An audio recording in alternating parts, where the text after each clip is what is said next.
Part हमने छोड़ा था जब ईबो ने डिसाइड कर लिया था कि वो ज़ान के घर में ही रहेगा और उसने डिक्लेयर करते हुए टीवी का रिमोट हाथ में पकड़ लिया था। अब उसके आगे ज़ान ईज़ा एक काउच पर थे और उनके सामने था ईबो। ईबो के सामने था टीवी और टीवी का पूरा कंट्रोल उसके हाथ में था। लेकिन मिनट मिनट पर वो ये फील कर सकता था कि इस दुनिया के सबसे दो ब्यूटीफुल क्रीचर की निगाहें उसी पर हैं। वो बात अलग है कि ईबो अभी उन पर ध्यान नहीं देना चाहता था, क्योंकि वो जानता था इस वक्त ये दोनों के दोनों उसे इस घर से बाहर भगाने के पीछे लगे हुए हैं और ईबो वहाँ से जाना नहीं चाहता, बिल्कुल भी नहीं, किसी कीमत पर नहीं। वहीं दूसरी तरफ ईसा को जब फाइनली कंट्रोल नहीं हुआ तो उसने ज़ान की तरफ देखते हुए कहा, डैड क्या ये सच में यहाँ रहने वाले हैं? ज़ान ने अनब्लिंकिंगली एक बार ईसा की तरफ देखा, फिर ईबो की तरफ, फिर बेचारे ने ऑकवर्डली हंसते हुए कहा, बेबी अंकल सिर्फ थोड़ी देर के लिए यहाँ आए, थोड़ी देर के बाद वो चले जाएंगे। आई थिंक हाँ बेबी में शावर लेने चलना चाहिए। हाँ कैसा रहेगा? ये कहते हुए उसने ईसा को अपनी गोद में उठा लिया था। पर तभी ईबो ने केयरलेसली एक चैनल को टर्न करते हुए कहा, मैं कहीं नहीं जाने वाला ज़ान का, आपको नहीं लगता आपको बच्चे से झूठ नहीं बोलना चाहिए? ये कहते हुए उसने ज़ान की तरफ देखा। ज़ान ने तुरंत ईबो को एक लुक दिया और फिर अपनी डार्क वॉइस में कहा, ईबो मस्ती नहीं। ईबो ने कहा, ज़ान का मैं मस्ती नहीं कर रहा हूँ, मैं सच बोल रहा हूँ। एंड यू लिटिल वन, मैं कहीं नहीं जाने वाला। तो अपने स्वीट अंकल की इस प्रेजेंस को जितना हो सके उतना टॉलरेट करने की कोशिश करो, माय स्वीट हार्ट। ये कहते हुए ईबो ने एक फ्लाइंग किस ईसा को दिया, पर ईसा ने सिर्फ मुंह बनाकर ईबो की तरफ एक लुक दिया, फिर ज़ान को बहुत टाइटली होल्ड करते हुए कहा, डैड ही इज बैड। ज़ान ने कहा, yes he is so bad, चलो हम शावर लेने चलते हैं। ये कहते हुए वो ईबो को लुक देकर ईसा को लेकर शावर लेने के लिए जा चुका था। वहीं ईबो जो इतनी देर से केयरलेस होने का बिहेव कर रहा था, वो एकदम से स्ट्रेट होकर बैठ जाता है। उसने अपनी पूरी निगाह उस पूरे घर में घुमाई और फिर अपने आप को खड़ा करते हुए कहा, माय गॉड इन दोनों के साथ यहाँ रहना तो बहुत डेंजरस है। ये दोनों कितने क्यूट हैं, कितने ज़्यादा। ये कहते हुए ईबो के फेस के ऊपर एक स्माइल थी। फिर वो ऐसे ही केयरलेसली पूरे घर में घूमने लगा और घर को एक्सप्लोर करने लगा। वो घूमते घूमते किचन में पहुंचा, किचन से ड्राइंग रूम में, ड्राइंग रूम से लॉबी में और लॉबी से वो मेन हॉल में पहुंच गया था। घर ज़्यादा बड़ा नहीं था, छोटा सा घर था और ईबो को, लेकिन वो घर बहुत कोजी और होमली वाइब दे रहा था। ईबो के घर से बिल्कुल अलग। ईबो का घर बहुत बड़ा है, बहुत सुंदर भी है, इनफैक्ट बहुत मॉडर्न भी है, बट वो घर घर जैसा नहीं लगता। ये छोटा सा घर ही सही, लेकिन ये घर जैसा लग रहा है। ईबो चलते चलते एक वॉल पे आकर रुक गया था, जिसपे ईसा के बहुत सारे फोटोग्राफ्स लगे हुए थे। उसके बचपन से लेकर उसके बर्थ टाइम तक, उसके फर्स्ट स्टेप तक, पार्क के, माउंटेन्स के बहुत सारे फोटोग्राफ्स थे। इसके अंदर ईसा अपनी बचपन की बहुत बहुत ब्यूटीफुल मेमोरीज को हंसते मुस्कुराते हुए जी रहा था और उसमें वो बहुत क्यूट और अडोरेबल ब्यूटीफुल लग रहा था। ईबो ने उसी एक फोटोग्राफ के ऊपर हाथ फिराते हुए कहा, तुम सच में बहुत प्रिटी हो, बहुत ब्यूटीफुल और अडोरेबल हो। तुम्हारे अंदर आखिरकार जीन भी तो ज़ान का के ही है ना। सनाया, मैं तुमसे सच में बहुत ज़्यादा जेलस हूँ, मैं तुमसे हेट करता हूँ, बहुत ज़्यादा हेट। बट अनफॉर्चुनेटली मैं तुमसे अब हेट भी नहीं कर पा रहा, क्योंकि तुम तो अब हेट करने के लिए हो ही नहीं। पर तुम्हें हुआ क्या, ऐसे अचानक से ज़िंदगी में आकर ये सब कुछ तूफान मचाकर तुम ऐसे ही चली गई? क्या हुआ था? ज़ान का क्या कह रहे थे? ठीक है, तो ईबो के दिमाग में वो कल रात वाला सीन चलने लगा। वो एक हार्टलेस इंसान नहीं है। उसे बुरा लगा ज़ान की ऐसी हालत देखकर, पर उसे खुद भी दुख हो रहा है, तकलीफ हो रही है। उसके दुख और तकलीफ का क्या उसका कोई हिसाब है या उसका कोई पैमाना है? या किसी ने पूछा क्या उसे भी दर्द होता है? क्या ज़ान को पता है कि उसे कितना दर्द हुआ है? क्या ज़ान को पता है? पर इससे पहले कि ईबो कुछ भी कह पाता, पीछे से आवाज़ आती है, क्या कर रहे हो तुम यहाँ? जैसे ही ज़ान की आवाज़ ईबो ने सुनी, वो एकदम से फ्लेंच कर उठा। उसने पीछे मुड़कर देखा तो वहाँ ज़ान खड़ा हुआ था, अपने वही कम्फी क्लोथ में और अपने हाथों में ईसा के कपड़े लेकर।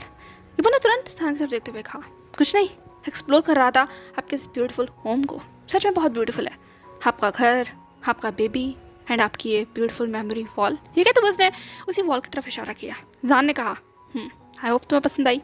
वैसे ऐसा कुछ ज़्यादा खास है नहीं मेरे घर में देखने लायक। ईबो ने कहा, मजाक करना बंद कीजिए, इस घर में तो दुनिया की सबसे खूबसूरत चीज़ है, मेरी नज़रों से पूछिए। ठीक है, तो वो इंटेंसली ज़ान की तरफ देखने लगा। ज़ान ने सिर्फ ऑकवर्डली मुस्कुराते हुए कहा, बकवास बंद करो। ईबो ने कहा, क्यों, आपको कुछ हो रहा है क्या? ठीक है, तो वो ज़ान के करीब आ गया, पर ज़ान ने तुरंत एक स्टेप पीछे लेते हुए कहा, घर में बच्चा है।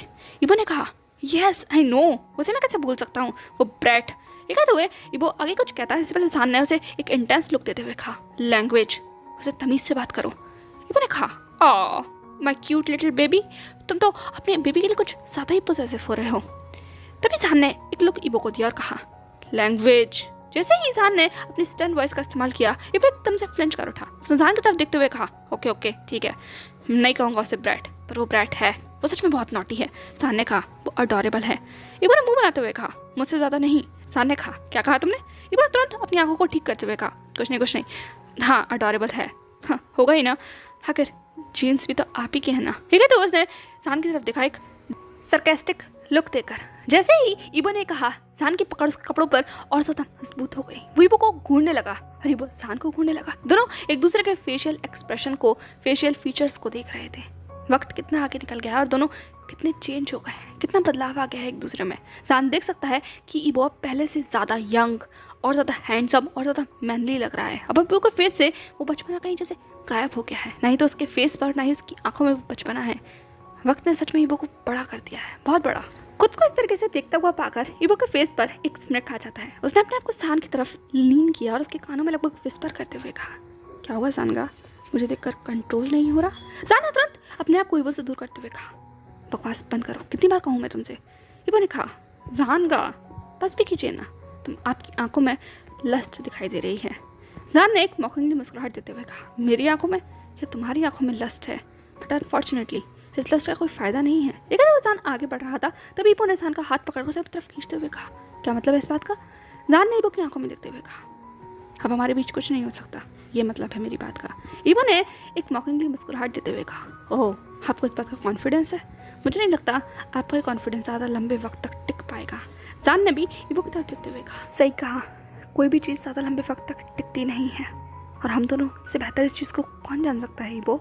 लेकिन तो जान की आवाज़ में उसकी आंखों में एक अननोन इमोशन थे और जैसे ही इबो ने सुना उसके फेस से भी वो स्मिक जा चुका था और अब एक सीरियस लुक आ गया था। उसे जान की आंखों में देखते हुए कहा, पहले जो हुआ वो मेरे हाथ में नहीं था, पर अब हर चीज़ मेरे हाथ में है, चाहे वो बाजी हो, आप हो, सिचुएशन हो, समय हो, हर चीज़ मेरे हाथ में है और मैं इस बार कुछ बिगड़ने नहीं दूंगा सानगा, कुछ भी नहीं।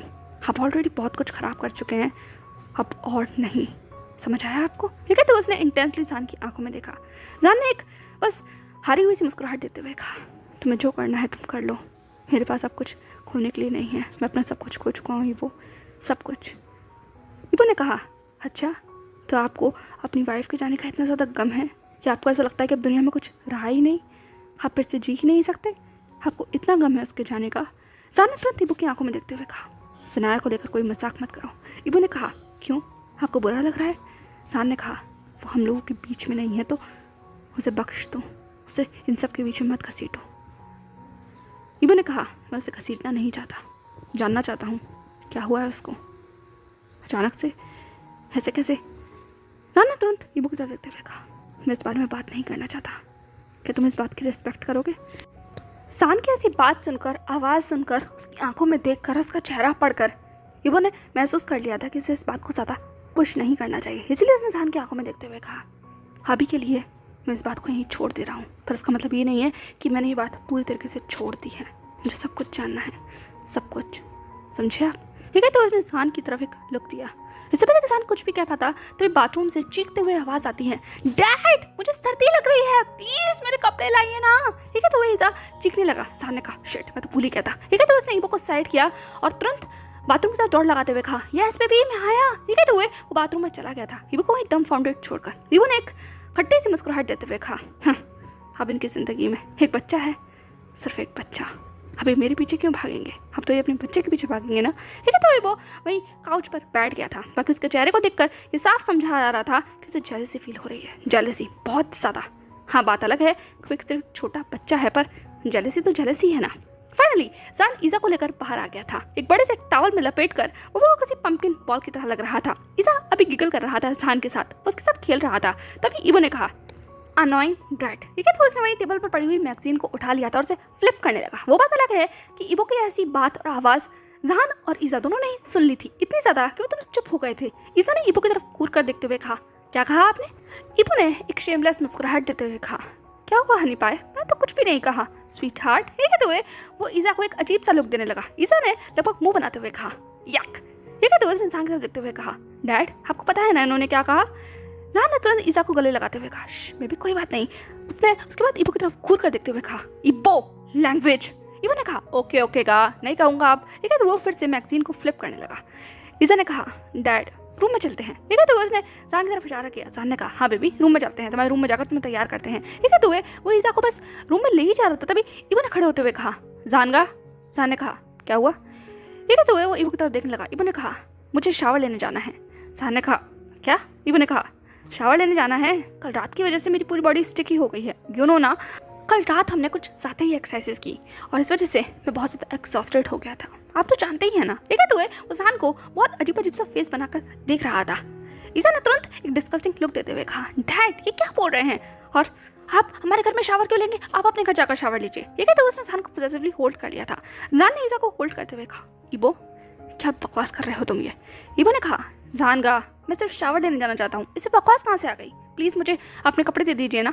जान ने तुरंत एक रेड फेस की तरफ इबो की तरफ देखते हुए कहा इबो ने कहा जान प्लीज़ आप इतने मीन मत बनिए ना, आप अपने कपड़े दे दीजिए। ठीक है, तो वो डबल मीनिंग बातें कर रहा था और जान के पास आया चले जा रहा था। वहीं ईजा उसका पूरा चेहरा गुस्से से लाल बबूला हो रखा था, वो इबो को घूर रहा था बहुत बुरी तरीके से, और कहीं ना कहीं जान भी इबो को घूर रहा था, पर इबो को इस बात से कोई फर्क नहीं पड़ने वाला था। उस जान की तरफ देखते हुए कहा आपका रूम कहाँ है। जान ने कहा मेरा रूम।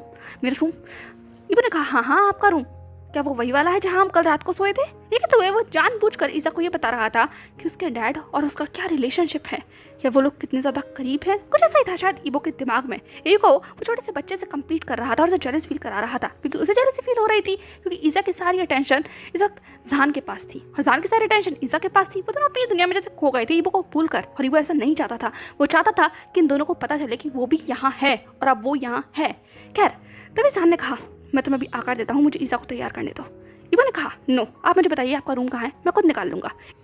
ईजा ने चीखते हुए कहा मेरे डैड के रूम में कोई भी जाना अलाउड नहीं है, कोई भी नहीं, स्ट्रेंजर तो बिल्कुल भी नहीं। ठीक है, तो वो अपने हाथ पर पटकने लगा। जान ने तुरंत उसके हाथों को रोकते हुए कहा हे बेबी काम डाउन, कोई नहीं जा रहा डैड के रूम में, ओके प्लीज। ठीक है, तो उसने सॉफ्टली ईजा के फॉरहेड पर किस किया। ईजा ने अपनी बड़ी बड़ी आंखों से जान की तरफ देखते हुए कहा और प्लीडिंग वॉइस में कहा डैड ये क्यों जा रहे हैं आपके रूम में। हाँ, ठीक है, तो उसने इबो की तरफ देखा। इबो को भी एक पल के लिए झटका लग गया था ईजा की इतनी ज़्यादा टेंट्रम्स को सुनकर। उसने जान की तरफ देखते हुए कहा मैं क्यों नहीं जा सकता आपके रूम में। जान ने कहा इबो प्लीज चुप हो जाओ, तुम क्यों बच्चे को परेशान कर रहे हो।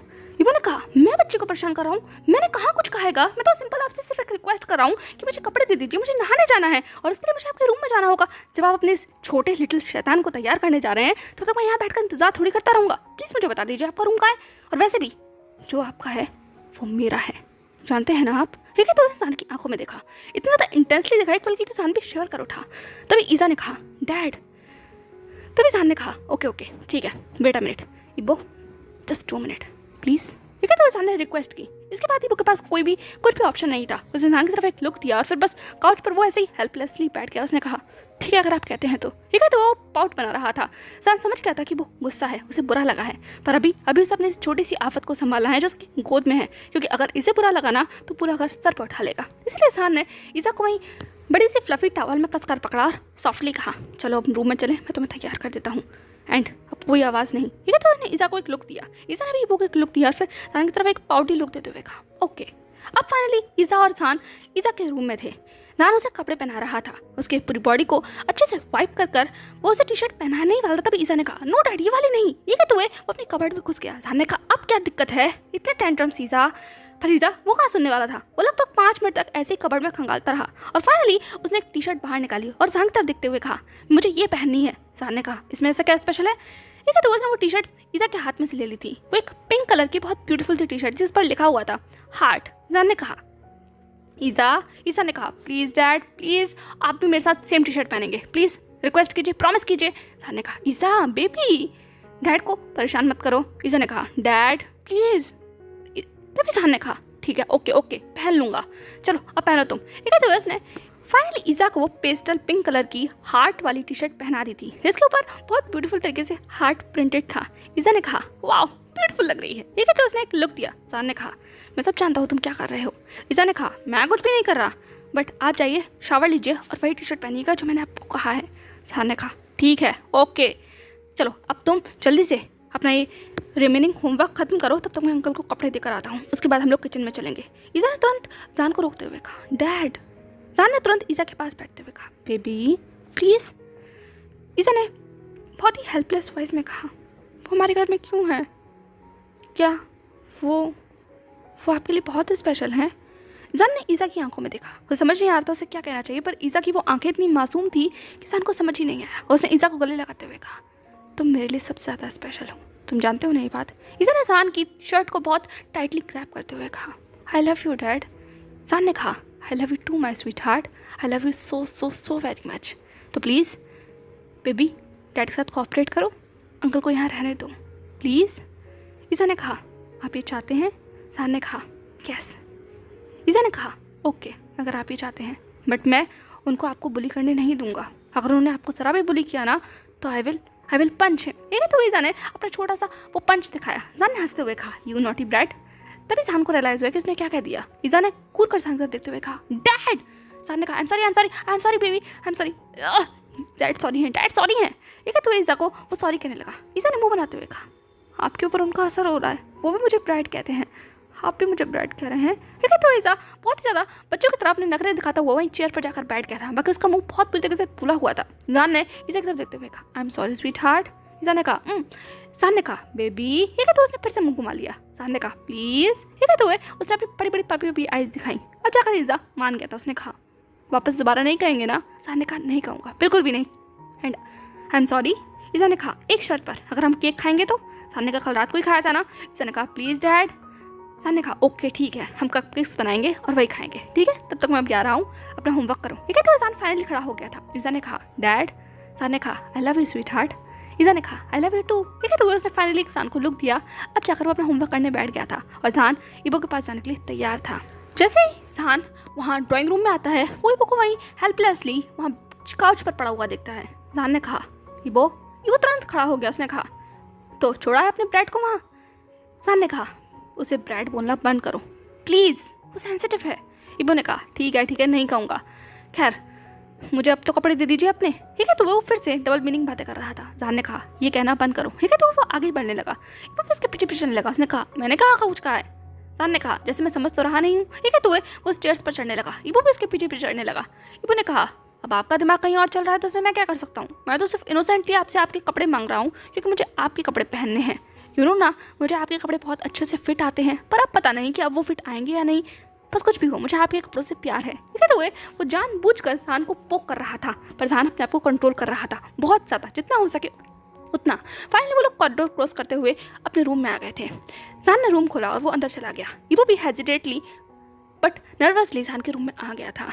जैसे ही वो जान के रूम में आया, उसे जान की वही वार्मनेस का एहसास हुआ। पूरा रूम बहुत बड़ा तो नहीं था, पर सिंपल था, एलिगेंट था, जैसा जान का होता है हमेशा से। बट वो बात अलग है कि अब जान उतनी ज़्यादा क्लैरिटी और उतनी ज़्यादा क्लीननेस नहीं रखता जितनी पहले रखता था। रूम में मेस पड़ा हुआ है, जगह जगह टॉयज़ हैं, बुक्स हैं, नोट्स पड़े हुए हैं और भी बहुत कुछ है।